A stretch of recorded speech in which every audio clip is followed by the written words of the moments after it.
Okay, so hi, my name is Chris. I already mentioned I work as a production engineer at Facebook London, working as a member of Web Foundation. I'm going to be giving a whistle-stop tour of the new version of control groups added in Linux 4.5. Don't worry if you haven't the faintest clue what control groups are yet. I guess since we're in the containers dev room, probably some of you have at least some kind of idea. But I'll go into kind of what they are, where you may have used them, and a comparison of the old and the new in the next few slides. So like I said, in this talk I'm going to be giving kind of an introduction to control groups. I'm going to go over what they are, where you may have used them, where you might have encountered them before. If you already know something called control groups, like you've fished around previously or you've used them before, you almost certainly have been interacting with version 1 of control groups. Control groups has existed in the kernel since a long, long time ago, since around 2008.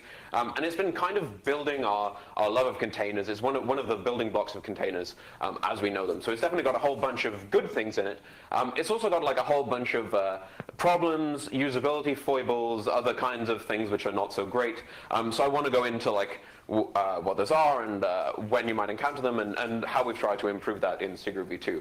cgroupv1 is currently now kind of mostly in maintenance mode, whereas cgroupv2 is more in active development. They share the same core. It's mostly the user-facing API, which is kind of different. And yeah, I'm also going to go over kind of what's still to be done and what's already been done. The core of cgroupv2 is already stable since kernel 4.5, but we have a whole bunch of work we want to be done. A lot of the core work has been to enable future work, to enable new features in cgroups which we're already working on. So first, a little bit about me. I've been working at Facebook for about 3 years. Like I said, I work in this team called Web Foundation. Technically, Web Foundation is the team responsible for the web servers at Facebook, but web servers are kind of not usually extremely complicated. Like, they're stateless, they serve you cat pictures, and that's about it. So we actually ended up becoming kind of a team which deals with the general reliability at Facebook. This means we get involved with production, incident discussions, and all sorts of... We generally act as kind of the guardians of reliability at Facebook. Yeah, so like I said, I work at Facebook London. We have an office there. We also have an office in Dublin in Europe and in Tel Aviv. Yeah, and we have a whole bunch of different kinds of people in Web Foundation. We have people who are experts at Linux and parts of the Linux stack, which is basically my expertise.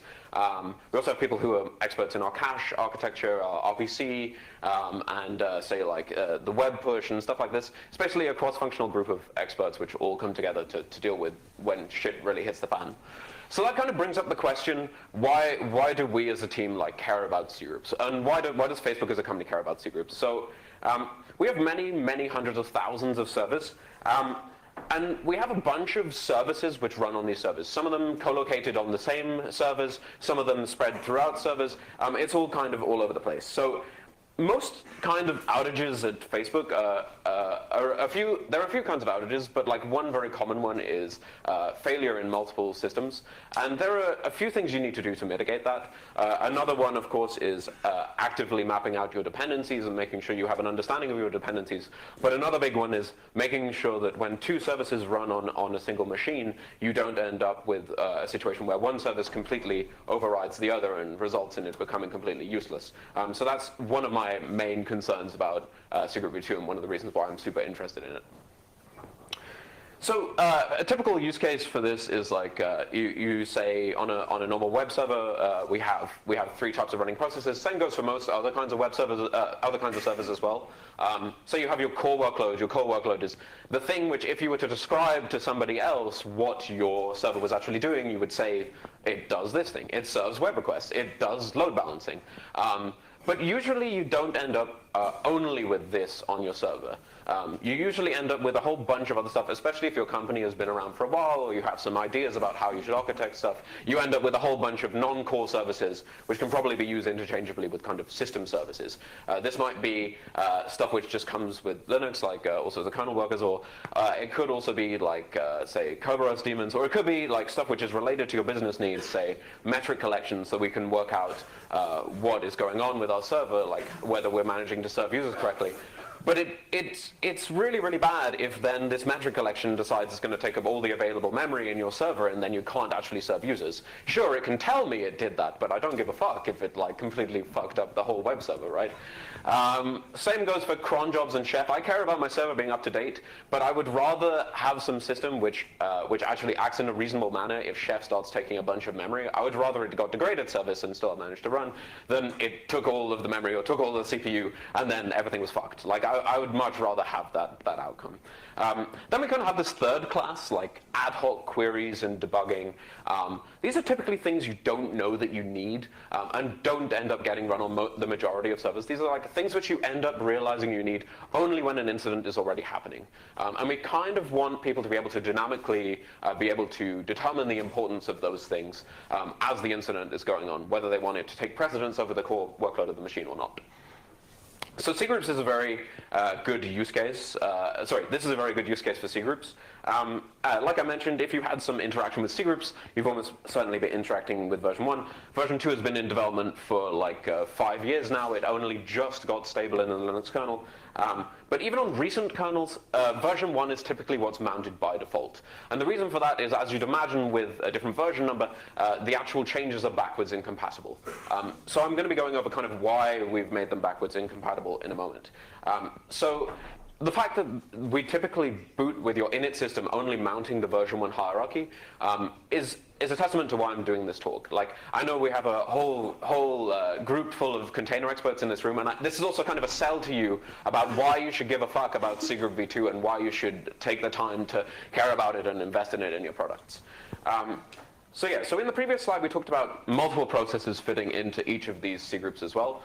So a cgroup can be set as tightly or as flexibly as you like. It can be all of the processes which are related to one service, or it can be a single process. It can be however many processes you like, from 0 to however many you like. And yeah, the idea here is we don't impose a structure on you. One of the guiding principles behind V2 has been we want you to be able to choose how to use it. We don't want to have a hierarchy which imposes how you should do things, and we want the easy way to be the correct way. So a cgroup is a control group. They're one and the same. They're a system for resource management on Linux. Like I mentioned, a resource here means like CPU, I/O, memory, and management here can mean, for example, accounting. Like we know how much memory some processes in some particular cgroup are using. It can also be limiting, like we hit a particular threshold and we take some violent action to curb that. It can also, in V2, there's also been some work towards throttling, which I'll go in as well. Generally, killing or whatever is quite violent, so we want to have some remediative actions instead of just straight up killing stuff. The way that cgroups v2 and v1 work are essentially you have this hierarchy at sysfs cgroup. It's just a bunch of files and directories. We don't have a system call interface. There may well be one in future, but we don't currently have one. The reason this is kind of a good thing is it's really easy from some user space application, even if it's not written in C or C++ and you don't have access to C library functions or system calls easily. You can easily go and find out the state of your system when it comes to cgroups. You can just look at some files. Like I would hope that all of you are using languages which can like open a file, make a directory, remove a directory. Like, yeah, I would hope like whatever the new hip kids are using still supports those kind of things. So each resource interface is provided by a controller. You'll probably hear me use the word controller, resource and domain kind of interchangeably. The idea is you write files in like that apply to some particular controller. This controller takes the values which you provided and it provides them to the kernel, and the kernel makes some kind of decisions based on what values you gave it. So it's essentially the backing store for all of the stuff which you input to cgroups. So as mentioned previously, like workload isolation is a really big use case for cgroups.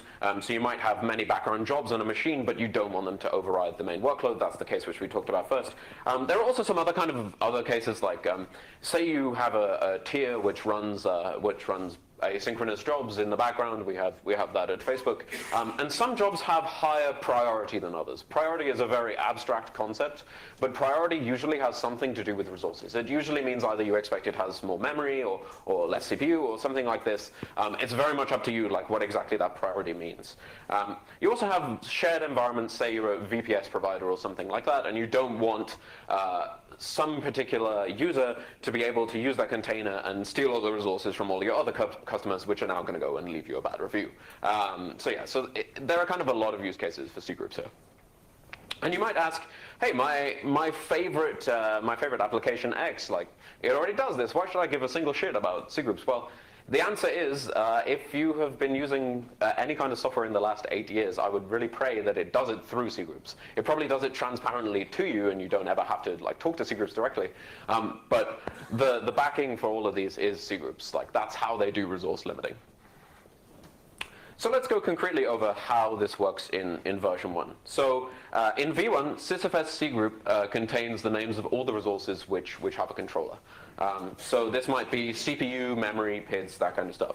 And inside these resource directories, there's another set of directories which are the C groups themselves. So these C groups exist in the context of this resource, and you put processes into those C groups.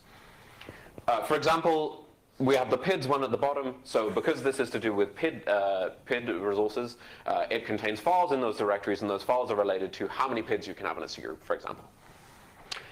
And we also have the concept of like having its own hierarchy for resource distribution. So in cgroup v1, you have a resource, and then you have a cgroup hierarchy underneath each resource. So even if cgroup 3 here was called the same as cgroup 1, say they were both called foo, from the kernel's perspective, they have absolutely no relation to each other. This is kind of important because if you look at how, for example, systemd sets out cgroups typically, you often end up with quite similar looking hierarchies in different resources, and you might even be inclined to believe they have some relation to each other. Well, from systemd's perspective, I'm sure they do, but from the kernel's perspective, they do not. And that results in a whole slew of like subtle issues which cause problems at scale, which I'll go into in a moment. C groups are nested inside each other in this example. So when a C group is nested inside another, typically what it means is it can control some limited amount up to the maximal amount of its parent. So if you have a memory C group and then you have a child of a C group which is also another C group, then you can limit up to the maximum of its parent. So the resource that controls these C groups, or the C group hierarchy that they're in, determines what kind of files there are. I already mentioned that if you're in the memory hierarchy, you can only access files related to memory. Like, for example, there's this file memory.limit in bytes. You can read the limit in bytes from it, or you can write to it and set a separate limit in bytes. And one PID isn't exactly one C group per resource in C group v1. So PID2 here is explicitly assigned to resources A and C in C group 1 and 5 respectively, but because we don't assign it to anything in resource B, it actually goes to this root C group. The root C group is kind of a special concept in C groups. It's essentially unmanaged territory. How exactly it's managed is up to the controller, but the idea is you don't really have the opportunity to set really any limits in the root C group because it's just the starting point for resource distribution of this resource across your whole machine. So yeah, you do get some kind of accounting, but in terms of limiting, it's basically useless. So here's a concrete look at how this looks in C group v1. So you have sysfs C group, and then you have the resources, which are like block I, memory, and PIDs, and then you have the C group names, and we have nested C groups here, A inside BG for 2 resources, and B inside ad hoc for 2 resources. So once again, just as a reiteration, because this is really important that you get this, from the kernel's perspective, naming has no meaning. Like, if it's in a different resource, even if it has the same name, it has no meaning. And that has all sorts of weird implications. So here's how it looks in C group v2 by comparison. So in C group v2, we actually don't see the resources anymore. If you remember how it looked in version 1, we have resources under sysfs C group, but now we actually have the C groups themselves under sysfs C group. So how do these C groups understand which resources they are supposed to apply to if they're not inside a resource hierarchy? Well, the answer is kind of, C groups are global now. They're essentially a global set of C groups, and you enable resources inside the C groups. This means that we have one hierarchy to rule them all, and the idea is like, you write to a special file, you tell us what particular controllers you want to enable, and we enable them for your C group. We don't require you to create disparate hierarchies each time. You instead create one hierarchy and enable C group controllers at will. So this is how the previous example now looks in cgroupv2. So in cgroupv2, like I mentioned, we now have the cgroups directly at the bottom, but you write to this special file cgroup.subtree_control, and that enables the in the children of that cgroup that those controllers are enabled. Essentially, if you were not to enable them there, but they were enabled the next level up, it means they would compete freely for those resources that you didn't enable. So yeah, so here's the version 1 hierarchy again for comparison. And as you can see here, we have resources first. And remember that in version 1, cgroups with the same name, again, don't have any relation to each other. In cgroupv2, we have this unified hierarchy, and you enable resources for a cgroup's children by writing plus memory, plus PIDs, plus CPU, plus IO, that kind of stuff, to cgroup.subtree_control. And when you do this, the files appear in that directory instantaneously. Oh, and another thing to mention is, in real life, you also need to enable the memory, PIDs, and IO controllers at the top level for this to work, but for the sake of simplicity, I've not added them here. So the fundamental differences are obviously the unified hierarchy. Resources apply to cgroups now instead of cgroups applying to some distance across the hierarchy for a resource. This is very important for some kinds of common operations in Linux. Like, for example, you have page cache writebacks, and page cache writebacks transcend one particular resource. They happen across a whole bunch of different resources, and we need to be able to consider these actions together in unity to be able to perform reasonable limiting or other actions. We also have granularity at the thread group ID, not the thread ID level. This is a contentious point, but it's kind of important. In cgroupv1, you could essentially put different threads from the same process into separate cgroups. This has a whole bunch of weird implications, like, for example, people would put, say, different threads from the same process into different memory cgroups. I don't know how the fuck that's supposed to work. Like, you have, like, basically the entire shared memory between these two fucking cgroups. I don't know. People have done insane shit with cgroups. This is the main thing is, like, we want to guide towards a reasonable implementation, because it's not that these people are stupid. That's not the problem. It's just that cgroups in v1 were, like, quite overcomplicated, so it made people do some insane shit. So now limiting the PID level kind of gets us, like, a more reasonable approximation of what people generally want. Also, without extensive cooperation, even for resources where maybe it would, in theory, make sense to have different threads from the same process in different resources, it often ends up being like, you have to have some way to communicate which thread from your process is doing what. And there's no standardized way to do that in Linux, right? Like, you can set the com of your thread to, like, some value and then look at, like, the value somewhere, but it's not standardized, and it's, like, really, really fucking hard to reason about. So yeah, it usually doesn't act in any reasonable way. In general, like, there's been a focus on simplicity and clarity in v2 over, like, ultimate flexibility. v1 was invented at the kind of the dawn of containerization. People didn't know what they wanted. They just know that they wanted something, and they wanted it now. So v1 was kind of a solution to this problem, and v2 is kind of more like a more developed approach to the problems we know we're having for sure now. So another new feature in v2 is the addition of this no internal process constraint. So this means that cgroups with processes and controllers enabled cannot create child cgroups.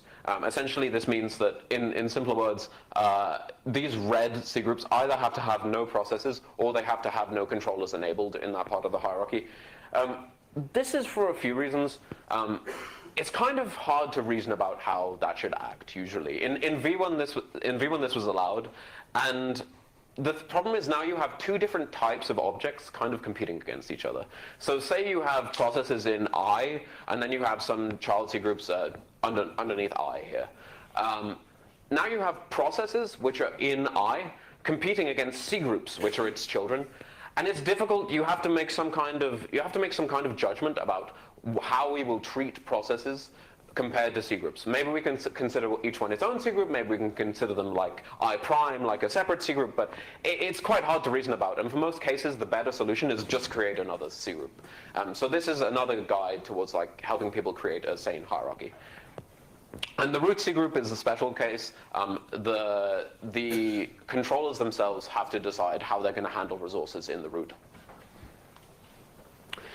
So clearly breaking the API is kind of a big deal. Like the cgroup API is a pretty fucking big deal. Like the fact that we want to create v2 instead of just improving v1 obviously needs some good reasoning there.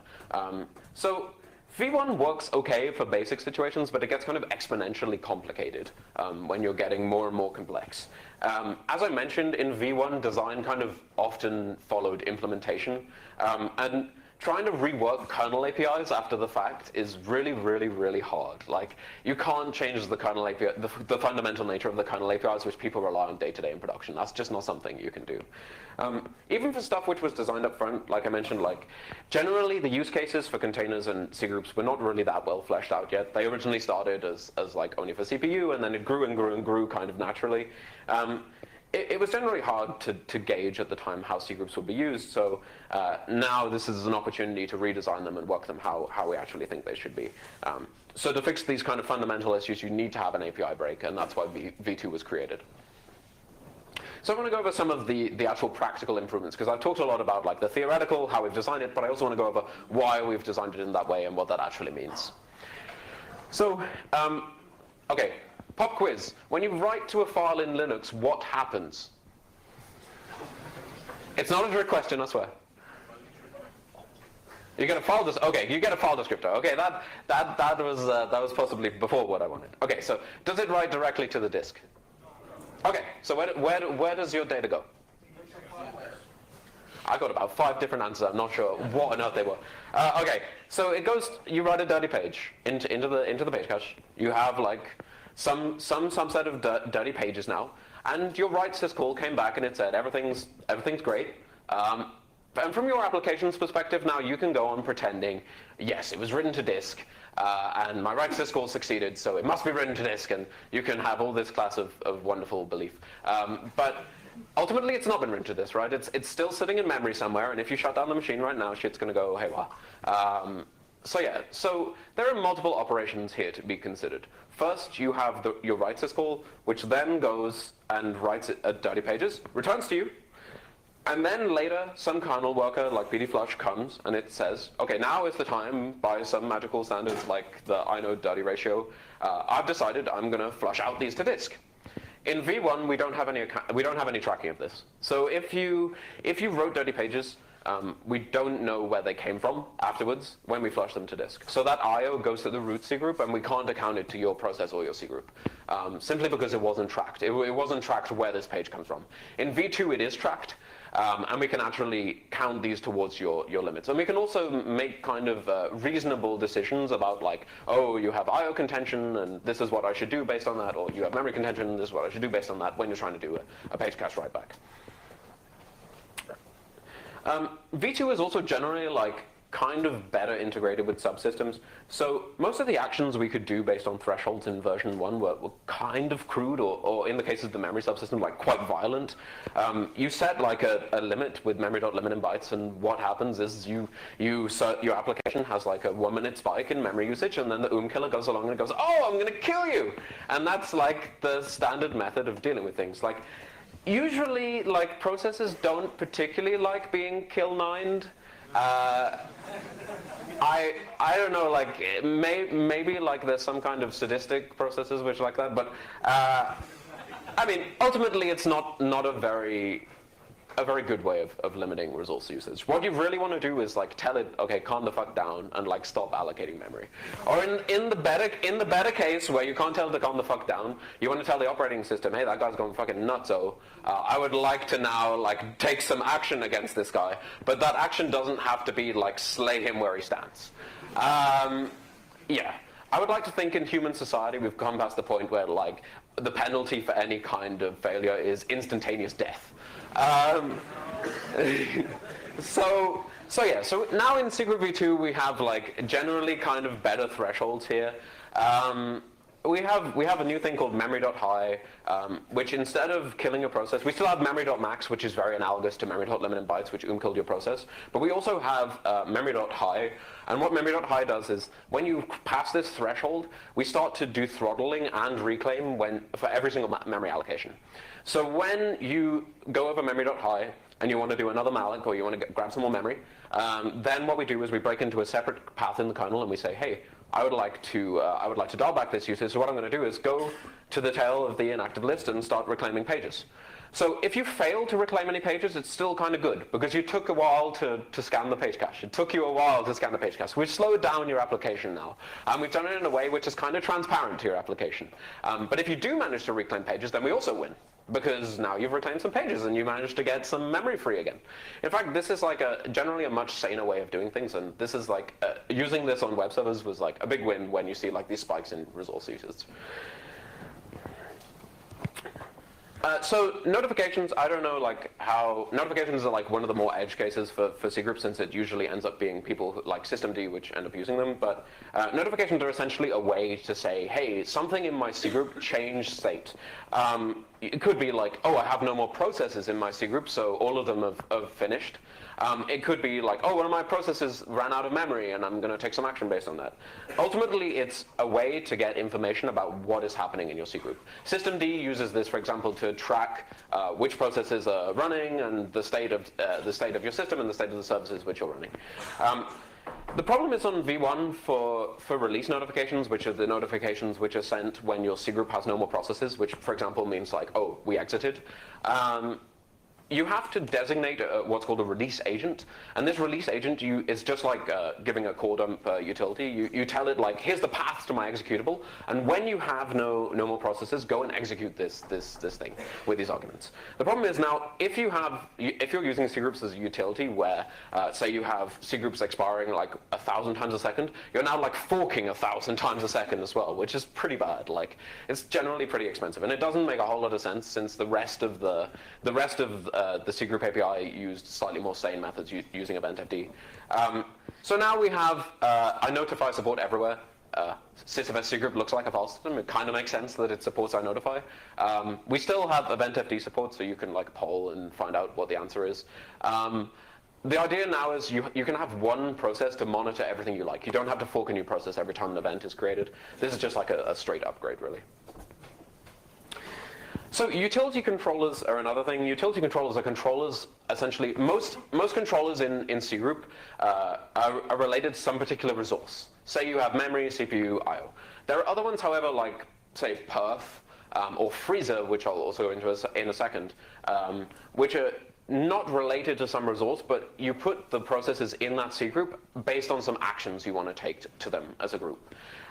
So the idea is, like, basically you want to group them together so some user space utility can take some action based on that group. Perf is a tool for performance monitoring and tracing in Linux. I guess quite a few people have probably heard of it. And the way it works is, when you say I want to have a certain set of cgroups, is you give it a cgroup path, and it says, okay, here is like some particular set of processes which I'm going to map into my own cgroup hierarchy. So now you have sysfs cgroup perf. And inside there is a completely separate cgroup hierarchy which only relates to perf. This usually doesn't make a whole lot of sense. Usually what people want to do is monitor an existing cgroup hierarchy, not create a new one. So people ended up resorting to like tons of hacks, like, oh, I want to like copy over this hierarchy to the other one. They would write like a tool to copy it from one hierarchy to another, and like you end up with all these race conditions and like horrible, and it was like really, really bad. So now having a unified hierarchy means we don't have to sync. You only have one hierarchy, so there's no way this could possibly go wrong, touch wood. So in v1, there's also like a lot of inconsistency between controllers. This usually comes in kind of two forms. One, you have inconsistent APIs between controllers which do exactly the same thing.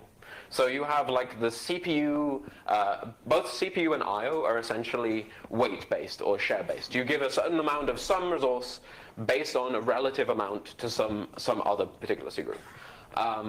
But the APIs were completely different. The APIs, you had to learn two APIs to do one thing, which is really, really not ideal. So there's been a lot of focus on trying to unify the APIs and also unify the naming. Like generally, like it was a bit of a crapshoot in v1, and now we have the opportunity to rethink those names and generally standardize them a bit more. So v2 is generally more intuitive up front. Oh, another one is kind of inconsistent cgroup semantics. For example, root cgroups, for example, most C groups inherit their parents' limits. So when you create a child C group of some particular C group, it usually can only use up to its parents' limits. But some controllers didn't do that. Some controllers did their own thing. For some controllers, this whole idea of a hierarchy was like an imaginary thing, and it just created a new C group and didn't care where it was. It was all a bit of a crapshoot. So now with one unified hierarchy, it's more difficult to fuck it up, I guess. So V1's over-flexibility also contributed to like a whole bunch of API problems. For example, when memory limits were first created, they only limited a few, like a couple types of memory, and they were in this file memory.limited bytes. Then, as more and more memory types were added, they ended up getting like their own files one by one. So you ended up with memory.limited bytes, memory.kmem.limited bytes, memory.kmem.tcp.limited bytes, memory.msw.limited bytes. And the really bad thing about this is now, yes, I have very granular control, but it's not very useful. Because now, say I want to set a limit on the maximum number of TCP buffers, which is set with memory.kmem.tcp.limited bytes. Now, say I have like 10 gigabytes of page cache free, and I set a limit on the number of TCP buffers. If I said like, oh, you should only get, say, X amount of TCP buffers, if you go one over, we kill you. Even if you had 10 gigabytes of page cache free or something like that. It's not a reasonable way of operating, usually. Like, most people don't care, like, you allocated one TCP buffer too many. They want to give some kind of idea about the overall memory use and, like, reasonable memory use. Generally, unified limits are only reasonable way to approach that. So yeah, again, another trade-off kind of in favor of usability over ultimate flexibility. Generally, if you do want to limit these things, say you wanted to limit some particular kind of resource, like the PID controller is a very good example. The PID, in the early days of C groups, it was considered maybe we could limit the number of PIDs by like limiting certain types of kernel memory. But that turns out to be really, really fucking hard. So the way that was fixed was we now have a PID controller, and that specifically controls this resource. So if you do want to do very specific kinds of limiting, like some TCP buffer or something else, then you should do that through a new controller. That's the reasonable way to do that. So if you go to facebook.com right now, there is a 1 in 10 chance you are going to hit a server with cgroupv2. We are running a cgroupv2 pool in like the tens of thousands of machines now. And we're investing heavily in cgroupv2 for like a number of reasons. My main concern, like I mentioned at the beginning, is limiting the failure domains between services. I really care a lot about making sure that we don't have cascading failures or anything like that on a machine. And also being able to kind of manage the resource allocation in your data center, especially at Facebook scale, is really important. Like if we can suck just that little bit more resource efficiency at the data center, then that's a really big win. We run cgroupv2 managed with systemd. One of my teammates, Davide Capico, who's sitting back there, did a talk about this at systemd.conf last year called, I believe it was called, Deploying Systemd at Scale. Correct me if I'm wrong? Yes, it was. So yes, we're a really big contributor to the core of cgroupv2. We have 2 of the core maintainers working at Facebook, and we will continue to drive innovation here. Like this is a big thing we're working on right now. So I already mentioned that cgroupv2 is kind of new. cgroupv2 has been usable for a little while now, and the core is all very stable. But that doesn't mean that there isn't still work to be done here. Like a lot of this is kind of building the building blocks for future work. So the core APIs are stable, but there's definitely functionality to be worked on. When thinking about C groups, like most people think of kind of 3 things, I guess, which is I/O, memory, CPU. Those are like pretty much the biggest ones. And 2 out of 3 of those are merged currently. The PID controller is also merged. For the CPU controller, like, it's very important, but there have been some disagreements with the CPU subsystem team about how to merge it. They have some disagreements about the no internal process constraint, and also like having process granularity instead of thread granularity and stuff like this. Yeah, there's a very juicy drama-filled thread at that link. As all Linux kernel mailing list threads are, it's probably still better than usual. We also may end up with some thread-based API for some particular kinds of thread operations that make sense. That would be like in the works. Another kind of big bet that we're doing right now is one thing that Linux has never really had is a good metric for memory pressure. Like we have many kind of related metrics, like the amount of memory you have free or the amount of memory used. You can also look at stuff like certain kinds of page scans or like, yeah, but it's all very heuristic, and ultimately none of these metrics prove that you actually are encountering memory pressure, because they can also happen in a bunch of normal scenarios. So our proposed measure is to track page refaulting. So the essential way this will work is we track pages which are consistently refaulted back into the inactive queue. Essentially, the way to explain how this whole thing works. So you have the inactive set. Those are pages which the kernel considers are probably not being actively used by any process. Then you have the active set, which it considers are more likely to be used by some process. And it's essentially one big list. And the way it works is when you have a page fault, you go to the head of the inactive list. If that page was accessed again, then it gets moved to the head of the active list, which means it's protected from reclaim. And when we do a reclaim, we go from the tail of the inactive list. So we take the pages which we consider are the least likely to be used of a reclaim. So what happens if we keep on faulting pages in, and they get so far to the end that we keep on reclaiming them, and then they fault back in again immediately? That probably means that we have too many pages like at once for our system to handle. It probably means that we end up pushing them so fast off the edge that we simply don't have the resources to be able to deal with this number of pages. That is probably not a bad metric for memory pressure, and it's one which is currently being worked on as part of the cgroupv2 effort as well, because we do want to have those metrics around memory pressure, not just memory usage, which is kind of only tangential to the thing which you really want to know. So, sorry, question? I thought I had a question. All right. So we also have tracking now of page cache writebacks. What this first point means is we have the tracking of memory and I/O, but we don't have tracking for CPU yet. Like you spend some time on CPU waiting for network packets to come in on the network. We don't know who it's for yet because it didn't get routed yet, and we can't account for that yet. And we also can't account for the CPU we spent like doing a page cache writeback yet. That's something which is going to take quite a bit of effort, but it's something which we're definitely working on at this point. Yeah, and as for the second point, I already mentioned like the refaulting. Generally, the idea here is that we want better metrics for memory pressure, because right now we only have something tangential. Those of you who used V1 probably also know about freezer. Freezer is like an alternative to killing, for example. Like you can freeze some set of processes in their state and then go and decide like, oh, I want to raise the memory limit, or I want to kill them, or I want to start some new processes. It was essentially a way of freezing them in time and having some other process come and decide what to do about it. In cgroupv1, this didn't work at all, basically. Like if you used freezer, one of the most common things you might want to do is go and like get a stack trace and work out what they were doing when like they kept on allocating memory or whatever it was that you froze them for. But like it's a very common situation that you would end up with, like, say GDB. If you would try to attach GDB, it would end up in D state, which is not really the ideal result if you want to like find out the stack of some process which froze. Like that's generally the complete opposite of what I would like. The reason is like the freezer implementation in V1 doesn't guarantee that we stop anywhere reasonable. We often stop in a stack which makes absolutely no sense in the kernel. So in V2, the idea is to have like a more kind of sigstop style mechanism. Sigstop is very well defined, and where it stops is very well defined as well. So it's kind of a more reasonable solution to use for stopping processes. So the V2 implementation of freezer will be more along those kind of semantics. So I talked a lot here about trying to sell you cgroupv2, but I should actually tell you how to get it probably at some point during this talk.